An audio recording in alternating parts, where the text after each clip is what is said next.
Well, welcome back, everyone. It's Tracy here from the Transform Your Birth podcast, and I have a repeat visitor, lovely Tiahna today, who shared with us her story that ended in a cesarean. She's had this other little girl now, 5 weeks later, and she had a vaginal birth after cesarean. And I love sharing those stories. So, Tiahna, how are you? Pretty good. All things considered, we're doing pretty well. Yeah, cool. That's awesome. So you were pregnant with number two after having a cesarean. What were your thoughts? I had planned, well, we already knew we were going to have more than one baby. I had started the process of planning a vaginal birth before I'd even had the cesarean with my first. Right. So, the day that I signed the consent paperwork for the cesarean, I knew that next time I was going to be having and doing my best to have a vaginal birth. Right. So that was sort of when it all started. And then when I fell pregnant again, it just was all gung ho on, okay, what can we do to make this happen? Because I know that my body could do it. Yeah. I just need the baby to be in the right position and not be bottom down this time. Yeah. Because you had a breach the other time. Yeah. Yeah. So the choice was taken out of my hands last time, and this time I Mm. was just hoping that we'd be able to just progress as normal, really. Yeah. And So that we with did. this pregnancy, were you particularly worried about her positioning? And did you do I everything to support that? Yeah, I had a few moments where I was like, no, don't worry about it yet. So she was breached during the 20-week scan. She was Hmm. breached again when we had another follow up. I think might have just been a midwife feeling position at about 24 weeks. And that was when I started to be like, okay, no, don't worry about it yet. It's not a problem yet. But it was just in the background of my head. So Yeah. Yeah. that was the point when I started to be like, okay, well, what can I do to support my body and give her the space to that she needs in Yeah. order to be able to be in the right position for birth. And so I actually started doing osteo really early on in pregnancy. Um, Mm. she wants some She's milk. saying hello to us all. We keep it real on this podcast. You just do what Yeah. you need to do. Um, We took a little break there. Now let's go back to the osteo. So tell us about that experience. How was yeah. that? So I'd been introduced to osteo through netball. I had received Mhm. a concussion just before I fell pregnant, and saw an osteo just to help with all the neck pain, and he was amazing. And so when I fell pregnant, I was like, oh, I can feel my body needs some support. I'll see him. Yeah. And in those conversations I had with him early on, sort of in the second trimester, we spoke about the benefits that osteo has for creating space in your body and the way that it works in helping to relax the muscles and the fascia and all the different layers, Yeah. which I was like, oh, ding, ding, ding, this is exactly what I need. And so we did a lot of really early work in creating space around my tummy Mm. and my pelvis, and helping just everything get into a really nice alignment really gently. And every appointment, she, not that we knew that she was a she at the time, loved it, would kick and would meet his hand wherever his hands were. And so Wow. I think that also had a little bit of a connection for me. If baby likes it, so it's probably a good thing. Yeah. Yeah. I don't think you can underestimate the importance of appreciating the alignment needs of the body. Our lifestyles, we spend a lot of time sitting, which is very unnatural for the human body, and reclining and all these different positions. And babies getting into not so good positions is becoming more common because of this. So Mm, we're becoming more aware of that. But I'm getting more and more stories coming through about the power of body work through either acupuncture, osteo, or chiro.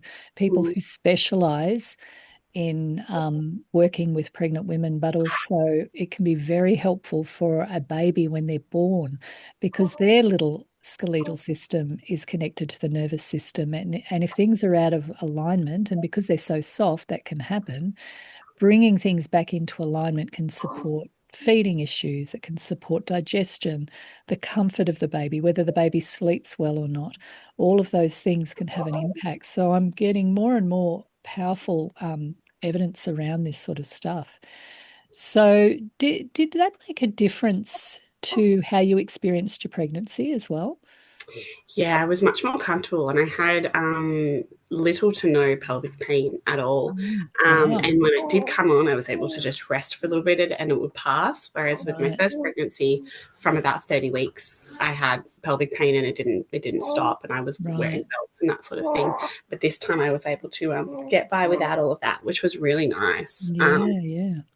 I also went and saw a female health specific osteo for a Yep. pelvic floor release. Right. I did that a couple of weeks before my due date, and that was excellent. It was amazing. I could Can you yeah. tell us more about that? I'm actually lining up a women's health osteo to talk about pelvic release for birth. Can you share a little bit about that?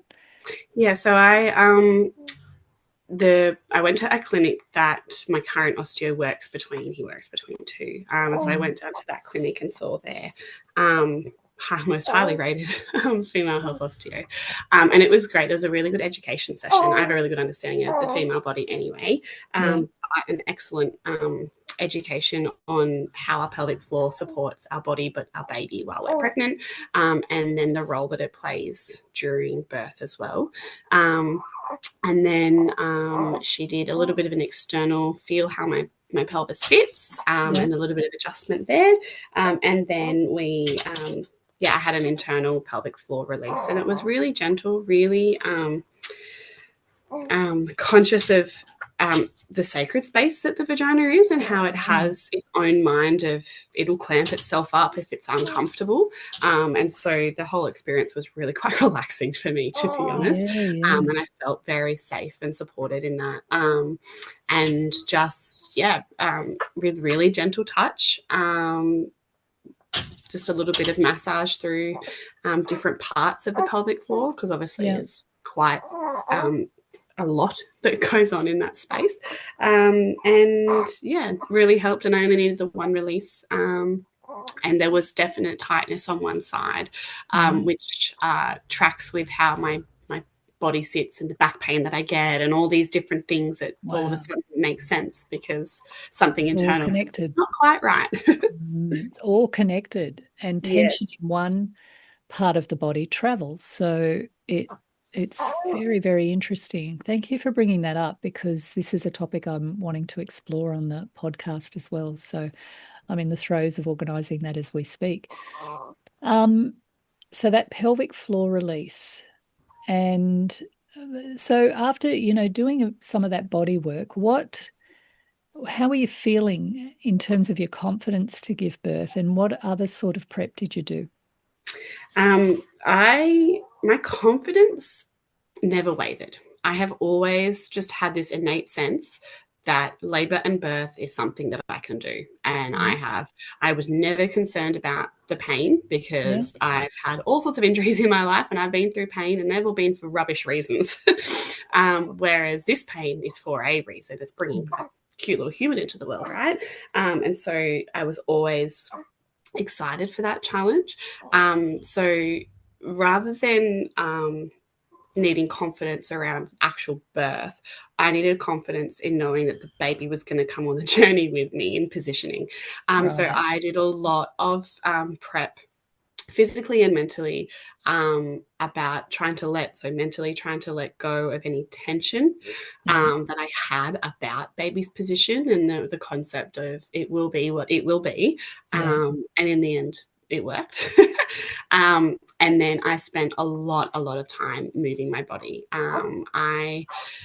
In gentle ways. So lots and lots of walking, lots of time on my feet. Every night I was sitting on a fit ball rather than on the couch, and just opening my pelvis with different movements that I got from the Women's Health Osteo, to just open up the 3 different parts of your pelvis, which is something I didn't even realize existed. It's not just like one thing we're doing. There's all different segments that baby needs to come down and through to be able to have that successful vaginal birth. And we need to be able to open up all of that for it to happen. So I was doing a lot of that as well. In my first pregnancy, I did a lot of prenatal Pilates, which this time I decided not to do because I didn't want that extra tension around my pelvic floor, which I think could potentially, for some people, go the wrong way.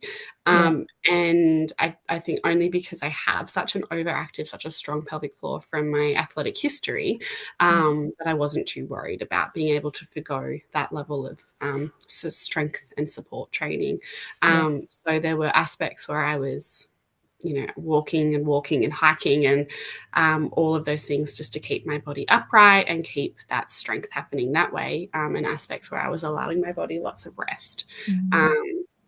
which I think the walking was a really beneficial thing for getting baby into a good position. I hiked One Tree Hill in Hall like 3 days before I had her, just to keep that movement happening in my body. And yet you're saying your body was more comfortable in this pregnancy than what it was in your first. Is that right? Yeah, Interesting. yeah. We can get very caught up in, and this is the thing with pelvic floor strength training and keeping it tight and things like that. But some women need to do the opposite. They need to release it.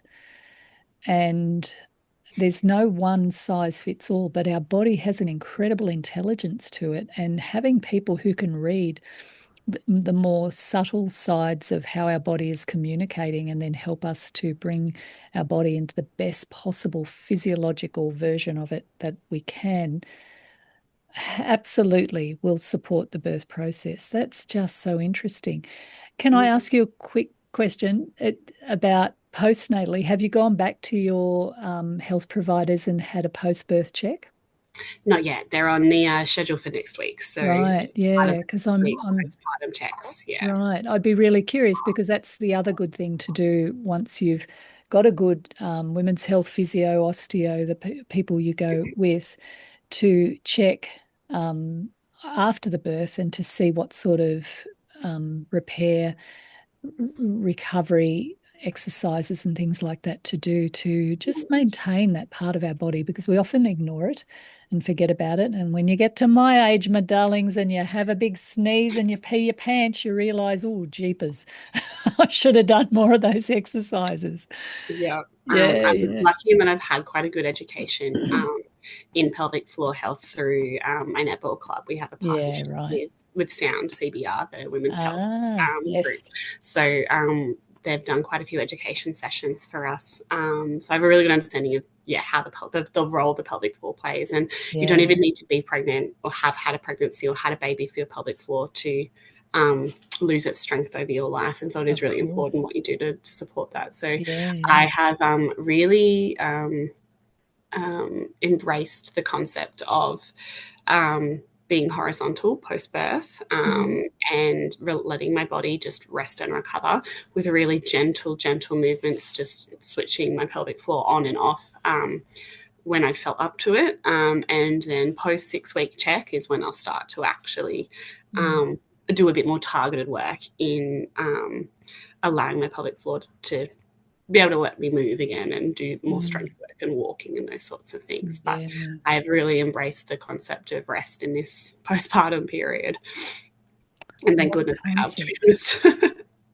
Yeah, because women can put themselves under a lot of pressure to get back on their feet and walking and hiking and, whatever. And Mm, that can actually have the opposite effect to what we want. It can put the body under a lot of pressure when it's still very soft and it's recovering. I don't mm, think we talk enough about post-birth recovery and that horizontal resting, lying there with your baby, staring at your baby, letting your baby just lie on your chest and really relax into that post-birth recovery. mm, You know, people can wire that as being lazy or I should be getting up and getting my pre-pregnant body back, and that's just ridiculous thinking because the body's been through so much, and now it's a feeding machine. Mm-hmm. And yeah, not putting it under too much more pressure than what it's dealing with already. There's something to be said for the Asian countries in the way, and they do their Oh, first 40 days yep, and confinement. And while I haven't confined myself, I have really taken on I focused most predominantly on 5 days in the bed, five yep. days on the bed, and 5 days around the bed, Wow. which in the end I actually didn't have a choice with. I couldn't get out of bed. But it definitely has helped, Yeah. I think, through these And next. 5 weeks on, you're on a podcast. Good Lord, you're doing well. She can even think. Oh, Tiahna, thank you for going into that in more depth. I really appreciate you delving into the personal there, because that can help other women really appreciate these things that we often take for granted. Tell us Mm. about your birth, my darling. How did it unfold? Really exciting, and I get a little bit emotional about it. So if I cry, I apologize. I ended up going overdue, so I in my head I thought I even reach 40 weeks. And then I had a midwife appointment at 40 weeks and 5 days. And out of curiosity, I asked for a check to see what my cervix was doing. And it was not coming to the party at that point in time. But I did a lot of research, a lot of mental prep through other podcasts like The Great Birth Rebellion Mm, to understand, the physiological way your body prepares. yeah. So I wasn't too worried when she had said that my cervix was posterior and closed, etc. I was like, all right, cool. We're just going to keep waiting, play this waiting game. Um, and so then on the following, so that was the Thursday, the following Sunday, I was 41 and 1. Um, and I started having some pre-labor symptoms. We went for a nice little drive out to the Cotter to take my daughter to the playground out there and go for a bit of a walk. And I just felt like I had like an irritable bowel type feeling, Hmm. Hmm. which I associate with that pre-period sort of a hormone, which is like, okay, maybe this is connecting to labor a little bit. And I had some cramping, but nothing that was consistent. So I just enjoyed my day and off we went. And then Monday morning, which was 41 and 2, I woke up and went to the bathroom and wiped and had some mucus on the toilet paper. And I was like, oh, this looks a little bit different. And then thought nothing more of it, just went, okay, that's something's happening, cool. Um, and then 20 minutes later, when I had to go to the toilet again, because that's what happens at 41 weeks, I'd lost a lot more of my mucus plug. And I went out to my Good husband, who sign. was getting our toddler ready for the day, and said, hey, I think we might be on here. I've just lost my mucus plug. And not long after that, contractions started. So really like low intensity ones. I actually had an ultrasound booked that day because in the previous midwife check, my fundal height had been measured at 32 centimeters.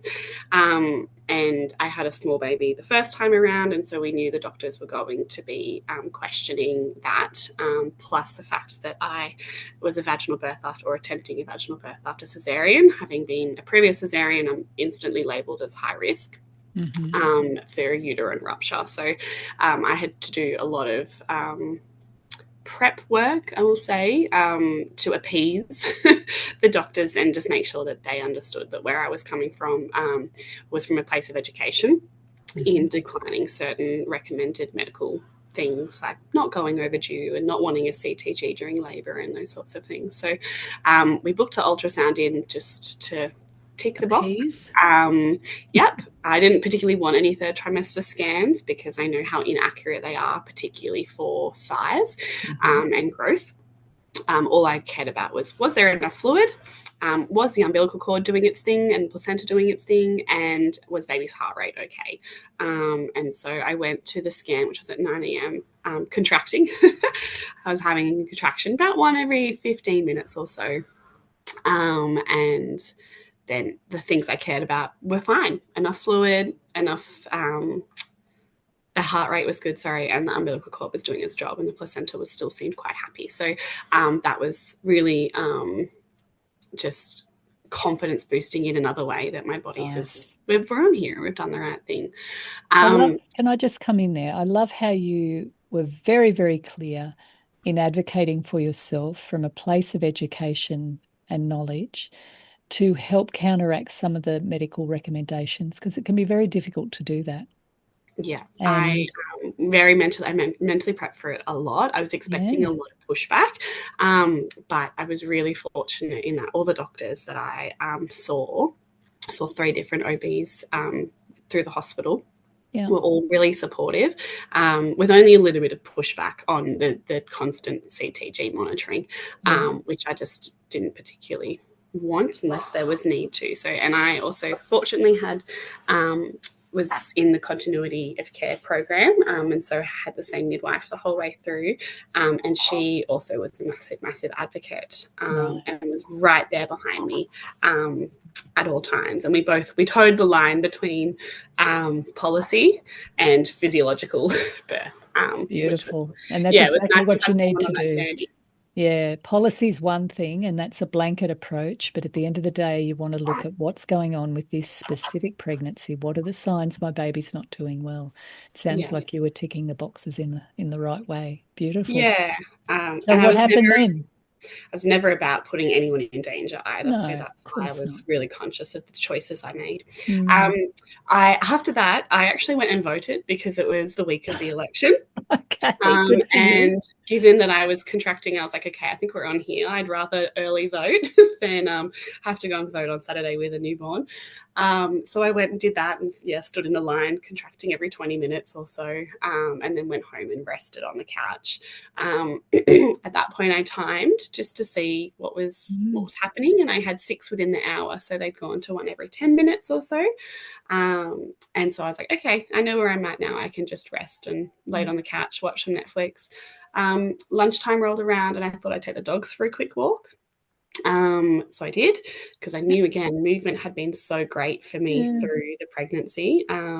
We did a I little love 20 this. minute She's walk. being as normal as you can for as long Yeah, as you can. You yep. don't put too much energy into focusing on it. Just do your day. Yep. Yeah. And the contractions increased to like 1 every 3 to 5 minutes. And I was like, okay, maybe we'll just go home and rest again. We're not ready to, to push that far ahead yet. And so I did. I came home, had some more food, and laid on the couch. And then at about 10 to 3 that afternoon, so I'd been contracting now for about half the day, 6 hours or so, I felt a little gush of water, and I was like, oh, or a little gush of discharge, I should say. And I was like, oh, that's something. And went to the bathroom and changed my pad. And I was like, okay, that could be a little bit of my waters. We'll just see what happens. And then went back to the couch. And about 10 minutes later, felt this massive, massive gush, Gosh. and walked back to the bathroom. And every step was like a little bit more of a gush, gush, gush, gush with each step. So that was quite exciting, knowing that my waters had broken and that we were well Well and done. truly in our way. Mm. Through all of this, fortunately, my toddler was at my mother-in-law's house. She'd watched her while I had the ultrasound. So I was able to also go through all of this without having any other distractions. Mm. I mean, love her, but I think I just wouldn't have been able to focus on me the way that I think I needed to. Absolutely. It's too Um, distracting having little ones around in And I order to know do that. the love could have been great. The oxytocin hit that I would Mm. get from her being around would be amazing. But I needed to be able to do what I wanted to do at the time. So I needed to do Mm. it rather than be, Mummy, can we do this? Can I do this? And I need some food, or I want to go outside. Or Mm. so that was really helpful. Um, Contractions began to increase to about 1 every 5 to 8 minutes, until that evening. And they were all really like relatively easy. Like I was barely even needing to breathe through them. I was just noticing Mm. them come and go. We went for dinner at my mother-in-law's house at about 5, and took like everything that my daughter would need for the night, because I was like, either we're calling you at 2 in the morning or we just let her stay the night now. Um, and it was during dinner that I had to start actually really focusing on the contractions as they happened. And they started to, yeah, ramp up in their intensity just a little bit. So came home after dinner, and went for another walk with my husband. which was really lovely. It was a really nice mild evening. I think probably the last mild night that we had before all of this weather's rolled in. And the contractions stayed pretty regular, and I was having to breathe through them again. So when we came home, I decided to have a shower to see if that would just help me relax for the evening. And the shower was beautiful. It was great. It really helped with the pain. I was like, okay, I can see myself using this through the labour. Got out of the shower, sat back on the fit ball, was breathing through each contraction and getting to a point of needing a little bit more. So I took some Panadol to see if that was going to do anything. Spoiler alert, it didn't. And then my best friend is actually a midwife, and she lent me her TENS machine. So I messaged her at that point in time, and she was like, put it on, now's the time. And that thing was a godsend. If I could Interesting. say that you need anything in labour, it is a TENS machine. It was just amazing. How did it work for you? Tell us more. So I put it on a lower setting to start with, and it just was on 4 spots on my back. And just really low little electrical currents going through that just feel like a nice little like light fingered massage. And then whenever a contraction came on, there's a little button that you can press, and it just increases the rate that those. Bless you, little one. Oh, there we go. Good. It just increases the rate of those currents. So when the contraction comes on, you press the boost, and it doesn't take the pain away, but it changes the feelings in your body. And somehow it was enough for me to be like, oh, this is nice.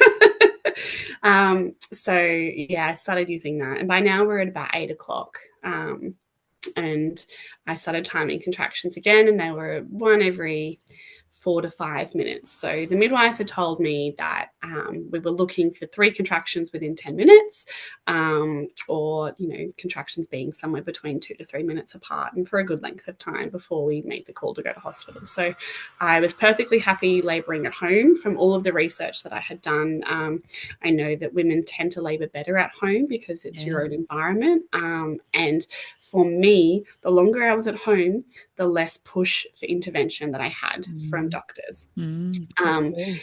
Yeah, so that was a real conscious decision I had, is to stay home for as long as I could. Contractions got stronger, and I was walking again through every contraction. That movement was really, really helpful for me, along with that TENS machine. And I decided to try to get in the shower again because they'd really ramped up. That was terrible because it meant I didn't have the TENS machine. So I think I got in and was in there for about a minute and a half, had 2 or 3 contractions, a minute and a half, bit longer than that. Had a couple of contractions in the shower, and then decided, nah, this isn't right. I'm going to put that TENS machine back on. At 10 o'clock, I started timing them again, and they were 2.5 to 3 minutes apart. And I let that go on for an hour, and I was having to really breathe through. I was getting a little bit louder, and a bit crankier at them, I suppose. And we called the midwife, who I didn't have my midwife, as it was the wrong end of the week for her to be on. However, she had asked the midwives that were on call to message her whenever I made contact so that she could be present. So the midwife said, okay, I think maybe it's time for you to come in now. She heard me have a couple of contractions over the phone. And so we went into the hospital and arrived at about 11:30 that night. The first thing we did was obviously ring the bell to say, yep, we've arrived, ready to come into birth suite. I was in, obviously, the continuity program, which usually means you get to birth in the beautiful birth centre rooms. But because I was high risk, they had a nope, you have to birth over in birth suite rule. So when we rang in, the midwife that answered the phone actually said, yep, okay, now you're here, come across to birth centre. And both my husband and I looked at each other and said, you mean suite, right? She's like, no, birth centre. They had no rooms in the birth suite. You got the better rooms. I did, and it was something that kind of was like a guiding light in a way. this is all going the way that I wanted it to go. And Wow. I don't know what it is about the room. I don't know. I think it was just the concept of physiological birth happens here more regularly. Yeah, yeah. And it was the one thing that I hadn't mentally prepped for, was the fact I'd have to be in a medicalized room, I suppose you could say. So it was a nice surprise to head over that way.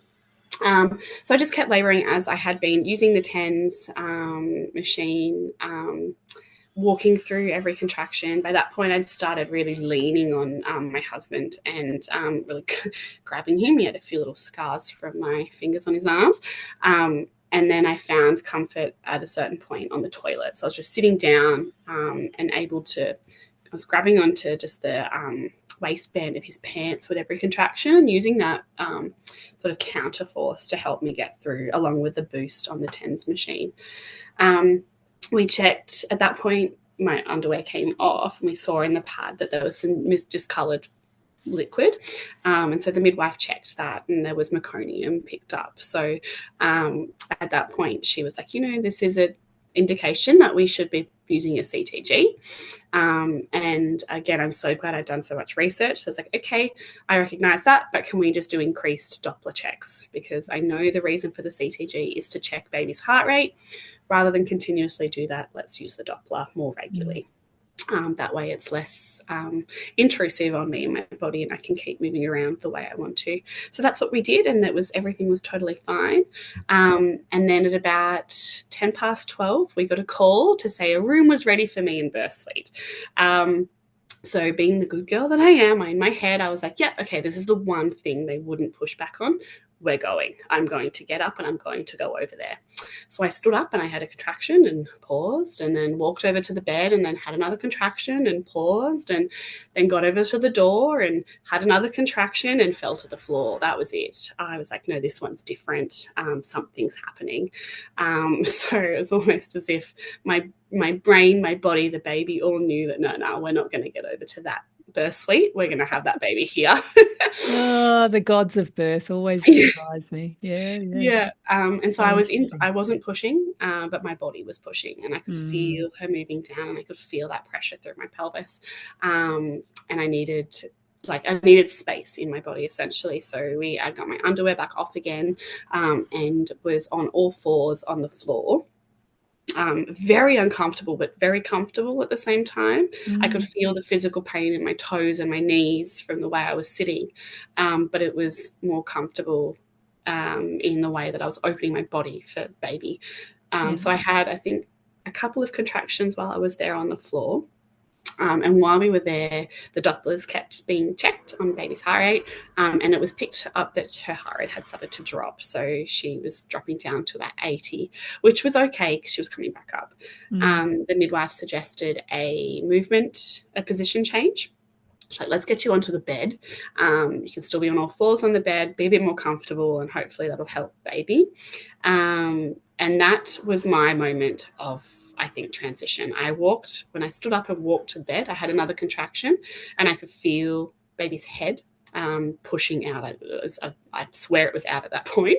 And my brain said, why on earth did you want to do this? The old, I want to get off the bus now. Yeah, which from, like, again, all the research I'd done and being in your Yeah. birthing education classes, I knew that was Yeah. normal, and that it was okay, and that we're just going to keep on going through. So I got onto the bed, and unfortunately her heart rate dropped and kept staying low. So Right. the midwife said, now's the time for the CTG. I said, okay, that's fine. And she attempted to put it on, but it just wasn't happening because by that point I was pushing. So she ended up just holding it to Mm. my tummy. So 12:47 in the morning was when that CTG went on, and I felt I was pushing from that point. According to the paperwork, I wasn't, but that's okay. And then at some point the doctor had arrived in the room, and they said, either I push this baby out now, or we're going to need to have a little bit of help. So by that point, my contractions were so close together and so strong. I was really struggling to just have that. I just needed 3 to 5 seconds of relief to be able to breathe out properly, to Yeah. breathe in, to then be able to breathe out again with the next contraction. And I just didn't quite have that, which was a little frustrating. And I think that was part of the cause of the distress that we had for little Thea. But the midwife was in my ear saying, okay, I want you to hold your breath and push. And I didn't say anything, but I was like, I refuse to do that. I am breathing this baby down and out because that is what I've learned. That is what I know works. That's what I'm going to do. And I had your voice in my head at that point in time saying, we're going to breathe this baby down. And so at that point, they then asked me to get on my back, which I really didn't want to do. I know a lot of tears can happen when women are birthing on their back, and it's just not an optimal position for birth. But the doctor really wanted to see what was happening with her head because it kept going down and coming back and going down and coming back. And then they said, okay, your options here are we give you an episiotomy and you can probably push the baby out yourself, or we use the vacuum. I didn't want to be cut. I was much happier to just naturally tear. Wasn't worried about that. So we chose the Kiwi cut, the vacuum. And this is when my pushing stage officially started, apparently, where I pushed only for 5 minutes. So the Kiwi cut went on her head. I pushed with the next contraction, and the Kiwi cut was a helpful pull, but then popped off. And then with the next contraction, the midwife and my husband both said I probably didn't need the cut put back on again, but doctors, once they start something, they like to finish it. So the doctor tried to get it back on, and then next push, and she was born bang on 1 a.m. And I just remember it being like the biggest sense of relief, both physically and mentally, of like, oh, thank God she's out. I don't have to push anymore. And mentally of I just did that. I just pushed a baby out. And it was just fantastic. She was brought straight up onto my tummy, and my own midwife had arrived within the sort of 7 minutes before she was born, which was absolutely perfect timing because she has the most calm, gentle, nurturing nature, the exact person you want by your side when you're birthing. And she was able to just coach me mentally through those last sort of moments and see that all the work we had done together had paid off. And that's a very good word for it, is doing the work. You did the work to bring your body into alignment. You did the work to educate yourself. You did the work to feel confident to be able to push back on certain things and to travel your path, within a safety paradigm, absolutely, but also with a sense of, no, this is how we're going to approach this. It's an incredible story. And thank you for going into those little details around the twists and turns that can happen when you've got different people in with different ideas. And but you were very, very clear the whole way through as to how you were going to do it. No, we're not going to do this, but I'm happy to do this. That type of advocacy and communication with your caregivers. Tell us what it was like when you looked at her for the first time.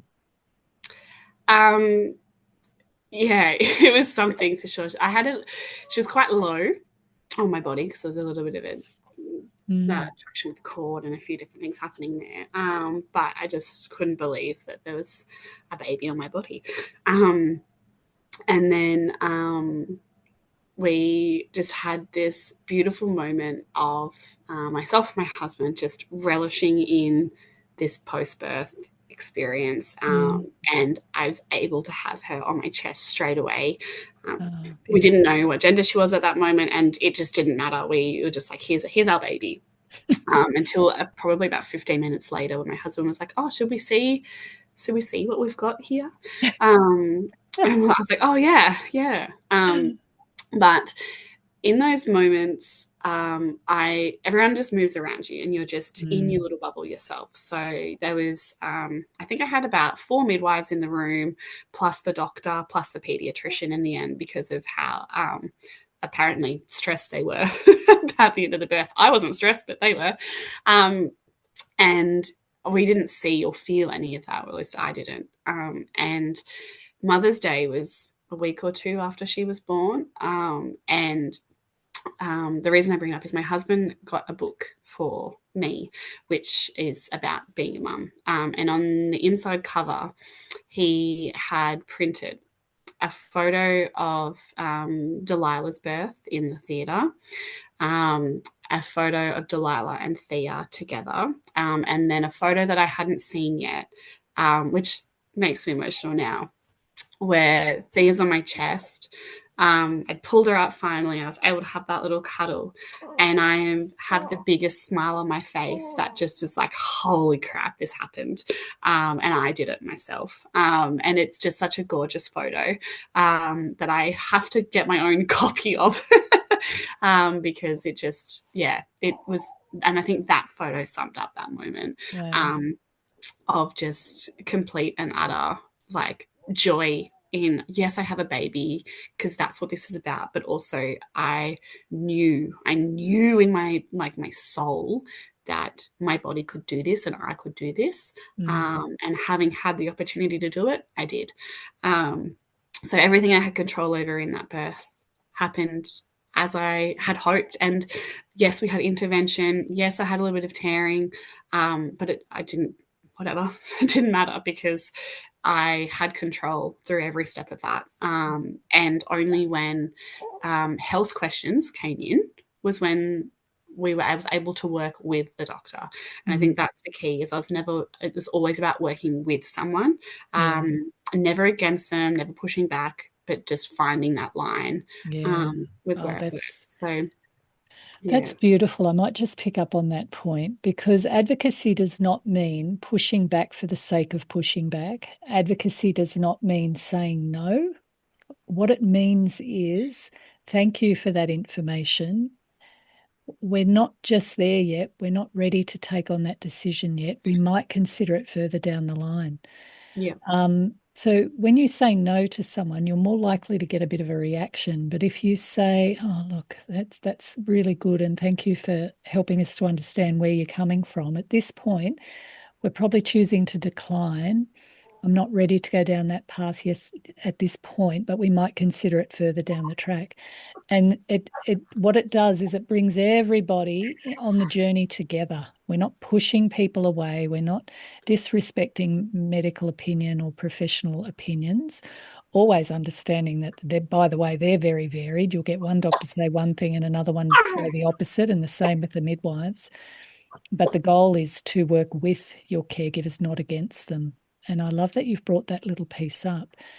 That's beautiful. Tiahna, you showed incredible fortitude and conviction with that level of confidence that, yes, I can do this. And I really believe that's where women have got to start, to actually believe that you can do it in the first place.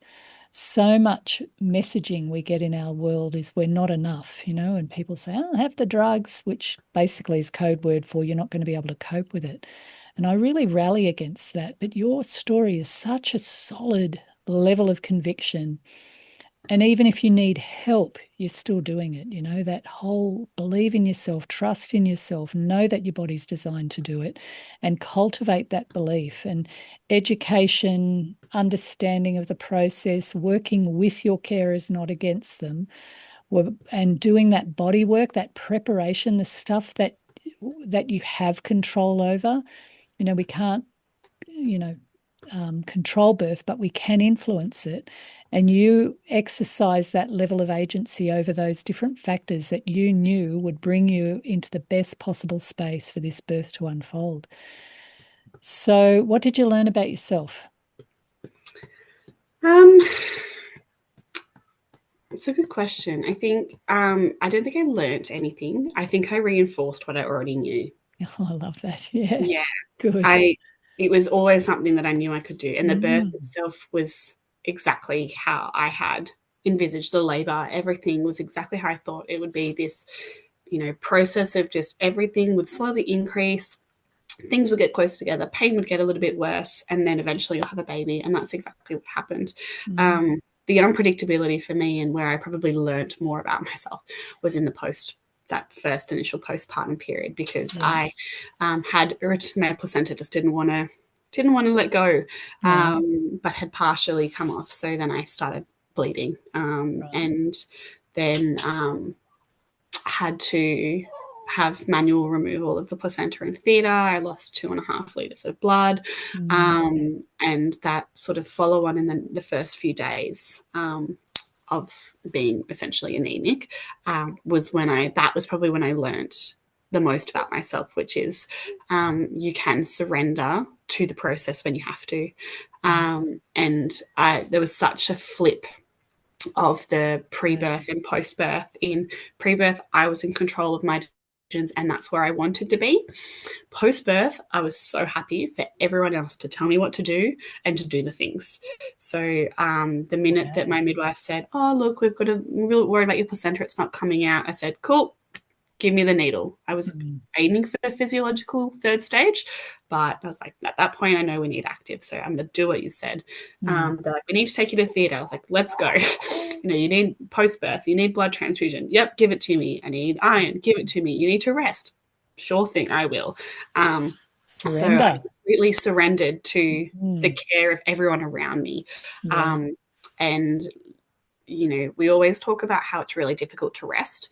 And this sort of comes back to what we we're talking about right at the beginning. Resting, I think, is a learned skill.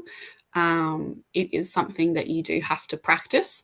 But that's probably what I've learned the most, is that I can let go of all the other things and just sit on my bed with my baby in my arms and sleep or eat or just have Mm. people bring me Rest. things. And Yeah. I don't need to do the whole rigmarole that is post birth of come and meet my baby. Come and do this, do that. I've had more door drops with people not even knocking in the last few weeks, which has just been even more precious because it has meant that I have allowed my body to heal because I had no choice. I physically couldn't get out of bed. And I was, in a way, grateful for that. So that was an interesting learning. Wow. Oh gosh. Oh, I love doing this. The wisdom that's come out of Tiahna's story today is immense. In fact, this should be a must listen to story because it highlights everything from getting clear on what you want, cultivating your confidence, doing what you can, the body work, the education, the preparation, and surrendering. The whole shebang, because you never know what path birth is going to take you on. And that's the beautiful thing. That's the mystery. That's what we have to learn to be okay with and to walk our path, not to compare, not to compete, not to have any ideals about how you want things to go, but to walk your path as true to yourself and who you are and what's important to you, at the same time working with your carers, not against them, at the same time as learning to surrender to what is and being able to roll with what this path is inviting you to learn, and that rest and recovery piece right there of just giving your body time to come back and recover and to repair and to return back to yourself. So great wisdom. And I want to thank Tiahna, 5 weeks post birth, still able to talk to us so clearly and beautifully. I'm so grateful to you, Tiahna. Thank you so much for coming back. No worries. Thanks for having me. And we'll be back with you again. Love to you all. And yeah, thanks for listening.